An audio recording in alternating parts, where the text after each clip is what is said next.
sebetulnya salah satu sumber yang membentuk perilaku dan watak buruk kita sebagai manusia itu hanya berasal dari kebiasaan-kebiasaan. Dari kebiasaan-kebiasaan itulah yang kemudian terakumulasi, terpola dalam hidup ini, kemudian itulah yang membentuk watak dan kepribadian kita. Sama dengan hadis Rasulullah sallallahu alaihi wasallam yang mengatakan innal mu'mina idza adnaba dzamban, seorang mukmin yang melakukan dosa itu kanat nuqtatun sauda'u, maka diibaratkan di dalam hati itu ada noda hitam. Fa in taba, kalau dia bertobat, wa naza'a, dia meninggalkan kemaksiatan yang dilakukan itu, wastaghfara atau wasta'taba, dia memohon ampun kepada Allah Subhanahu wa taala, suqila qalbuh, maka bersihlah kembali hati itu. Wa in zada, tapi kalau ditambah, kalau ada kebiasaan suka melakukan kemaksiatan itu, zadat, maka diibaratkan bertambah juga noda hitam itu. Hatta ta'lua qalbah, sampai hatinya itu tertutup penuh. Itulah yang disebut di dalam Al-Mutaffifin Ar-Ran, orang yang hatinya tertutup dan sulit menerima nasihat, sulit menerima hidayah disebabkan karena sudah tertutup. Saking banyaknya maksiat yang bertumpuk, dan itu lahir dari kebiasaan-kebiasaan jamaah yang berbahagia. Mungkin kebiasaan-kebiasaan ini kita anggap kecil dan biasa, tetapi itulah yang membentuk kepribadian kita. Dan kita diajari dari dulu bahwa lele bulu telele biasang. Meskipun mungkin kita menganggap itu biasa saja, sederhana, tetapi itu sulit berubah kalau sudah menjadi kebiasaan bagi kita. Dan salah satu fungsi atau fawaid daripada madrasah Ramadan, karena kita juga diajari lele mua biasange abiasa topa palele. Itulah sebetulnya salah satu fawaid yang bisa kita ambil di bulan Ramadan ini, di madrasah Ramadan ini. Katakanlah 11 bulan yang lalu ada kebiasaan-kebiasaan kita yang mungkin buruk dalam kehidupan ini. Dengan datangnya bulan Ramadan ini sebetulnya bermaksud untuk memotong kebiasaan-kebiasaan buruk itu. Maka kita selama kurang lebih 1 bulan ada pembiasaan baru di situ. Karena sekali lagi lele mua abiasangi abiasa topa palele. Kalau tidak ada pemaksaan untuk pembiasaan baru, dan salah satu instrumen yang kuat di dunia ini yang kita kenal untuk memaksakan orang adalah agama. Karena dengan agama orang rela mati. Itulah kenapa dalam tanda kutip orang bisa dipaksa dengan agama. Dan itulah salah satu fungsi bulan Ramadan ini. Kebiasaan-kebiasaan buruk yang lalu yang mungkin terlanjur melekat kepada kita, dengan masuknya bulan Ramadan kita berharap ada pembiasaan-pembiasaan baru yang mungkin secara terpaksa kita lakukan pada saat itu tidak mengapa. Jamaah yang kami muliakan, apa di antaranya? Yang menarik di bulan puasa, bahwa sebetulnya salah satu faidah daripada ibadah yang puasa atau saum yang kita tunaikan adalah untuk mengendalikan diri kita dari banyak hal. Yang pertama adalah mengendalikan soal makan kita. Yang menarik di kita, terkadang puasa itu seakan-akan hanya memindahkan jadwal makan dari siang ke malam. Bahkan kalau kita perhatikan, begitu memasuki bulan Ramadan, terkadang tingkat konsumsi kita lebih tinggi. Padahal sebetulnya kebiasaan yang diinginkan kita selama di karantina di dalam bulan Ramadan itu adalah mengendalikan kita dari segi makanan, dari soal volume makanan kita, dari soal halal dan soal pemilihan nutrisi makanan kita. Karena Allah Subhanahu wa taala mengatakan, "Kulu washrabu wa la tusrifu." Silakan makan, silakan minum, tetapi jangan berlebih. Jamaah yang berbahagia, soal makanan pada hari ini ada seorang profesor sejarawan di Universitas Ibrani, Harari, yang mungkin kita juga sangat terkenal banyak sekali karya-karyanya, menulis bahwa persoalan makanan sekarang di banyak negara itu menjadi masalah yang lebih besar daripada kekurangan makanan. Satu contoh yang diangkat, bahwa makanan yang bernama gula pada hari ini itu lebih banyak membunuh orang daripada peluru. Nah, sebetulnya kita umat Islam, ketika kita memasuki bulan Ramadan, kalau kita ingin melakukan pembiasaan-pembiasaan yang baik, maka yang pertama tentang ibadah puasa itu adalah bagaimana kita mengendalikan soal volume makanan itu.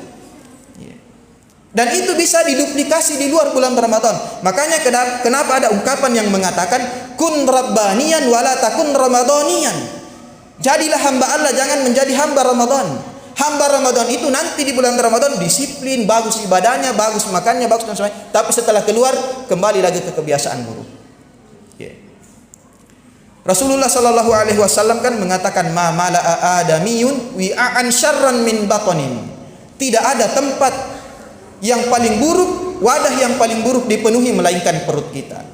Dan para ulama banyak sekali menjelaskan hal ini, jamaah yang berbahagia. Ini persoalan volume makan kita. Kemudian ya, tentu saja mungkin akan agak berbeda antara yang satu dengan yang lain.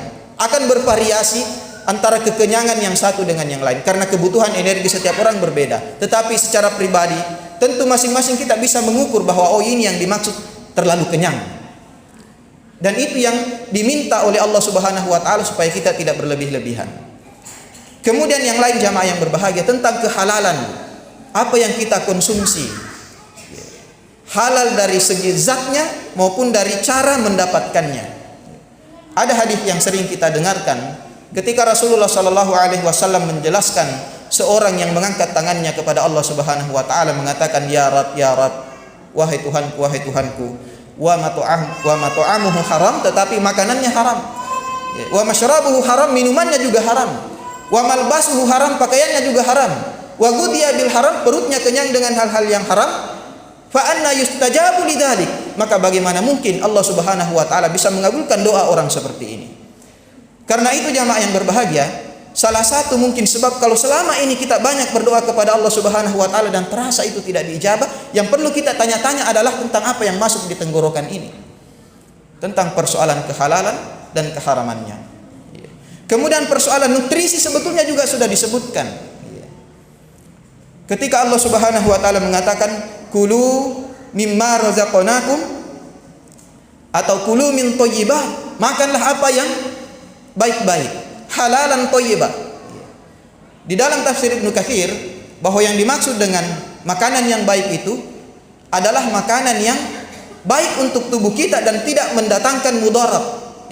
Tidak mendatangkan mudarat terhadap badan dan pikiran kita.